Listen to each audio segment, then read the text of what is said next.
ஓர் அற்புத கதை. நேர்மையான விவசாயி. ஒரு சிறிய கிராமத்தில் ராமு என்ற ஏழை விவசாயி வாழ்ந்து வந்தான். அவனுக்கு ஒரு சிறிய நிலம் இருந்தது. அந்த நிலத்தில் கடினமாக உழைத்து காய்கறிகள் மற்றும் தானியங்களை விளைவித்து அதை விற்று வாழ்ந்து வந்தான். அவன் மிகவும் நேர்மையானவன். எந்த சூழ்நிலையிலும் பொய் சொல்ல மாட்டான். ராமுவுக்கு ஒரு மனைவி மற்றும் 2 குழந்தைகள் இருந்தனர். அவர்கள் மிகவும் ஏழையாக இருந்தாலும் மகிழ்ச்சியாக வாழ்ந்து வந்தனர். ராமு தன் குழந்தைகளுக்கு எப்போதும் சொல்வான், குழந்தைகளே, பணம் வரும் போகும், ஆனால் நேர்மை என்பது நம் வாழ்வின் மிகப்பெரிய செல்வம். அதை எப்போதும் காத்துக்கொள்ளுங்கள். ஒருநாள் ராமு தன் வயலில் உழுது கொண்டிருந்தான். திடீரென்று அவனுடைய கலப்பை ஏதோ கடினமான பொருளில் மோதியது.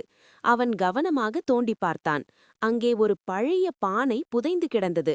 ராமு அந்த பானையை எடுத்து திறந்து பார்த்தான். அவன் கண்கள் விரிந்தன. அந்த பானையில் தங்க நாணயங்கள் நிறைந்திருந்தன. ஐயோ, இவ்வளவு தங்கமா? இது யாருடையதாக இருக்கும் என்று யோசித்தான். அவனுடைய மனதில் 2 எண்ணங்கள் போராடின. ஒரு பக்கம், இந்த தங்கத்தை வைத்துக்கொண்டால் என் குடும்பத்தின் எல்லா கஷ்டங்களும் தீர்ந்துவிடும். என் குழந்தைகளுக்கு நல்ல படிப்பு, நல்ல உடைகள், நல்ல உணவு எல்லாம் கொடுக்க முடியும் என்ற ஆசை. மறுபக்கம், ஆனால் இது என்னுடையதல்ல. இதை வைத்துக்கொள்வது நேர்மையான செயல் அல்ல. நான் என் குழந்தைகளுக்கு என்ன சொல்லிக் கொடுத்தேன்? நேர்மையே பெரிய செல்வம் என்ற மனசாட்சி. சிறிது நேரம் யோசித்த பின் ராமு முடிவு செய்தான். நான் இந்த தங்கத்தை வைத்துக் கொள்ள மாட்டேன். இதன் உரிமையாளரை கண்டுபிடிக்க வேண்டும் என்று. அவன் அந்த பானையை எடுத்துக்கொண்டு கிராம தலைவரிடம் சென்றான். தலைவரே, நான் என் வயலில் இந்த தங்க நாணயங்களை கண்டுபிடித்தேன். இது யாருடையது என்று தெரியவில்லை. தயவு செய்து உரிமையாளரை கண்டுபிடிக்க உதவுங்கள் என்றான். கிராம தலைவர் ஆச்சரியமடைந்தார். ராமு, நீ ஏழை. இந்த தங்கத்தை வைத்துக்கொண்டால் உன் வாழ்க்கை முழுவதும் சந்தோஷமாக வாழலாம். ஆனாலும் நீ இதை திருப்பிக் கொடுக்க விரும்புகிறாயா என்று கேட்டார்.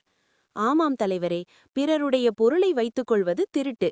அது பாவம். நான் ஏழையாக இருக்கலாம், ஆனால் நேர்மையானவன். அதுவே எனக்கு போதும் என்று தலைவனிடம் உறுதியாக சொன்னான் ராமு. கிராமம் முழுவதும் அறிவிப்பு செய்தார். சில நாட்களுக்குப் பின் அந்த நிலத்தின் பழைய உரிமையாளரின் பேரன் வந்தான். அவன் சொன்னான், என் தாத்தா பல ஆண்டுகளுக்கு முன் இந்த தங்கத்தை இங்கே புதைத்து வைத்தார். அவர் இறப்பதற்கு முன் என்னிடம் சொன்னார். ஆனால் சரியான இடம் தெரியவில்லை என்று தேடிக்கொண்டிருந்தேன். தங்கம் அவனுடையது என்று உறுதி செய்யப்பட்டது. அவன் ராமுவின் நேர்மையை பார்த்து மிகவும் மகிழ்ச்சியடைந்தான். ராமு, உன் நேர்மைக்கு நான் கடன்பட்டிருக்கிறேன். தயவு செய்து இந்த தங்கத்தில் பகுதியை ஏற்றுக்கொள் என்றான். ஆனால் ராமு மறுத்துவிட்டான்.